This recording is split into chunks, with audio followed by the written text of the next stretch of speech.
A lot of us in Australia were just very pleased to hear a doctor speaking critically about some things that people weren't willing to discuss. So it's great to have critical thinkers, which we need in the scientific medical community. It's so true, and it's a great pleasure to welcome you to the McCullough Foundation offices here in Richardson, Texas, in Dallas-Fort Worth area. Texas is about the size of Australia in terms of population. Australia is a bigger landmass, and John Leake, our vice president of McCullough Foundation, and myself had a chance to visit Australia, tour the country in 2023, and we were shocked with the stories we were told about Australians and this grossly disordered groupthink that settled in among your government leaders. All forms of pneumonia should be treated immediately at the first day of illness. So we always treat all forms of pneumonia at home. There's not a single form of pneumonia that we would say, wait at home for many days. In fact, on average, it's 2 weeks before people are sick enough to come into the hospital. It violated every aspect of good clinical practice. And every illness, early intervention, right? That's what we treat. Yet doctors who used early intervention treatments were demonized.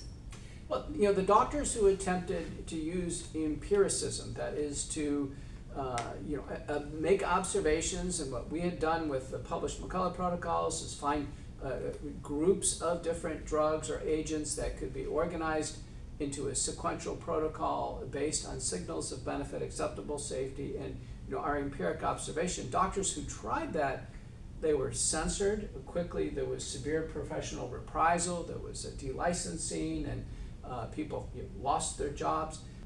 Dr. Thomas Borody came up with a triple protocol in Australia. He was a Nobel Prize winner, and Ivermectin was part of it.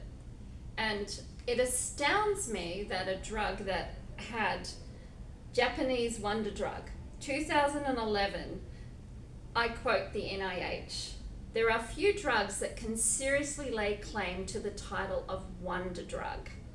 But ivermectin can also be considered alongside the worthy contenders of penicillin and aspirin, based on its versatility, safety, and the beneficial impact that it has had and continues to have worldwide, especially on hundreds of millions of the world's poorest treatments." So we have a drug that's been around for a very long time. It's got a safety record almost better than aspirin, and yet this drug is demonized, and we're told, it's a horse drug.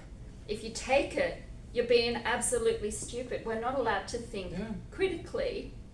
Physicians were not allowed to think critically. John covers this in our first book. I'll hand this over so John can talk about this war that was waged on ivermectin. Yeah, and the connection with Australia is interesting because it was some researchers at the Monash University who first observed, just doing these in vitro studies, that a culture of SARS-CoV-2, the causative agent of COVID-19, in vitro with ivermectin, it was an absolute astonishing reduction of viral replication.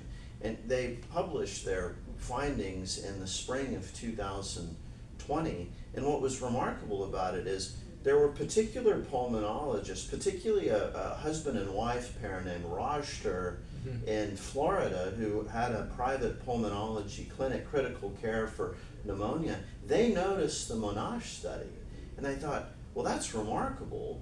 It seems to have potent antiviral effect, and it has this brilliant safety record.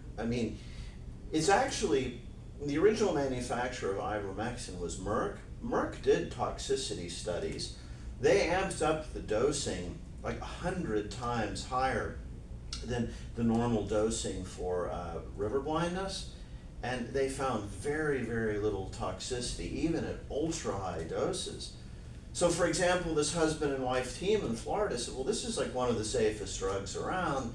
It seems to have potent antiviral effects. The other thing that was quickly discovered Coronavirus, like influenza virus, has a protein on the surface called hemagglutinin, which is a combination of Greek and Latin for blood glue. It actually clumps the red blood cells together. And they discovered ivermectin breaks up this hemagglutinization, this clumping of the red blood cells. So, like, by all appearances, this could be really a marvelous therapy in treating this. Roster and the husband and wife team, they published a very great case series in a very prestigious journal called Chest, Journal of Pulmonology. And instead of, hallelujah, it looks like we have something that really works, it was relentlessly demonized. As you said, it was compared to horse paste. We had a full propaganda flood the zone in the United States in October of 2021. On the same night, Saturday night, we have these, they call them late night comedy shows. All of them, there's like 5 of them, on the same Saturday night.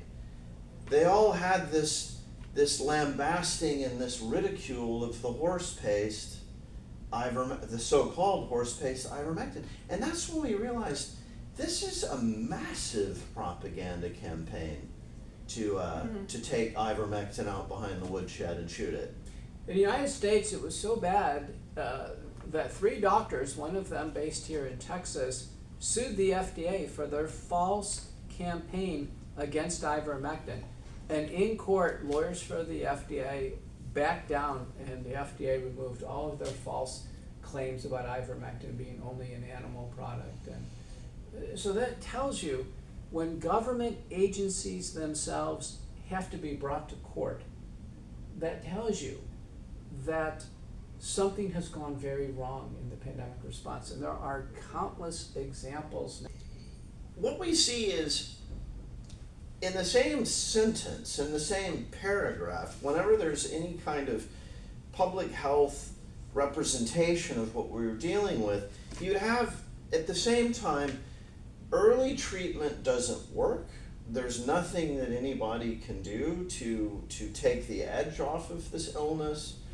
Nothing works. Ivermectin doesn't work. Hydroxychloroquine, even nasal rinses, nothing works. All we can do is wait for this vaccine, which we're working on at warp speed. And so you begin to realize, okay, so we're all meant to feel despair and fear and to stay at home and accept that the world's turned on its head. But as Bill Gates explicitly stated in an April 2020 media interview, there's nothing that we can do. We can only go back to normal when basically everyone on Earth gets the vaccine. Well, he said this in April of 2020. The vaccine had just begun human trial. It's as though he already knew it was going to get through the trials. And remember, back then, treatments hadn't been trialed yet. They hadn't even been tried. So it was an a priori crazy statement that treatments were not going to work, that we shouldn't even try. And then even when treatments came out, so the first government Operation Warp Speed treatment was bamlanivimab. That came out before the vaccines. That was safe and effective. It was an expensive government product. The government said, no, we can't supply it. They even though they had actually made enough doses to treat the entire country, they made it difficult to get. Within a few months, took it off the market, put another one on the market, took it off the market. So whether the treatments were generic and inexpensive, over-the-counter or prescription, or expensive Operation Warp Speed, high-tech monoclonal antibodies, which I use and I can attest, the clinical trials show they save lives. The government suppressed all of that, all over the world, including the United States and Australia, to feature one solution, and that was vaccination. And it wasn't just any vaccination, it was genetic vaccination. Yeah, the mRNA. You mentioned nasal spray. I want to give something very practical people can have. When you were in Australia, you came down with a cold. And you used a formula. Can you tell our viewers what you did? I did. I went to an Australian pharmacy. They had a wonderful mint flavored iodine in a small dropper. I added that to some water, a little packet of salt that I got from an Australian restaurant. I made a saline iodine solution, and I used that multiple times per day. So I squirted up each nostril, I sniffed it back, spit it out, gargled with it. And that solution helped me through a viral illness, and I can tell you there are now a bevy of trials showing a whole array of nasal sprays and gargles worked, including those used in the hospital.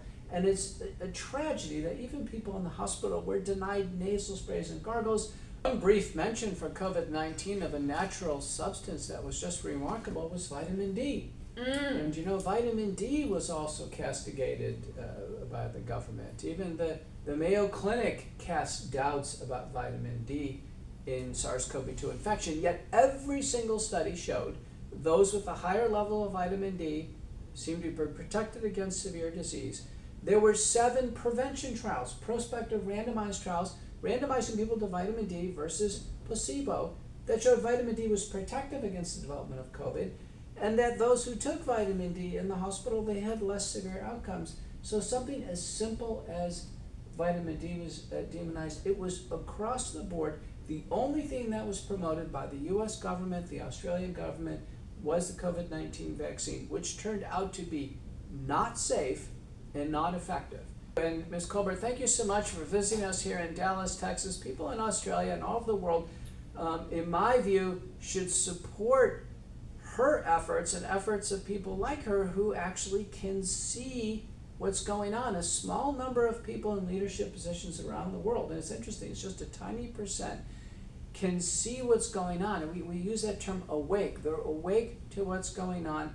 The COVID-19 controversy, the vaccine debacle is part of a bigger picture that you are working on. This is an important book concerning child sexual abuse. And John has a book out regarding how infectious thoughts spread from one to another. Concluded that we've entered a time of controversy. Excessive childhood vaccination, the autism epidemic, the transgender crisis, the COVID-19 pandemic and debacle, wars erupting all over the globe. Something is going on, and we need people like you in leadership positions worldwide. Everybody, thank you so much for listening.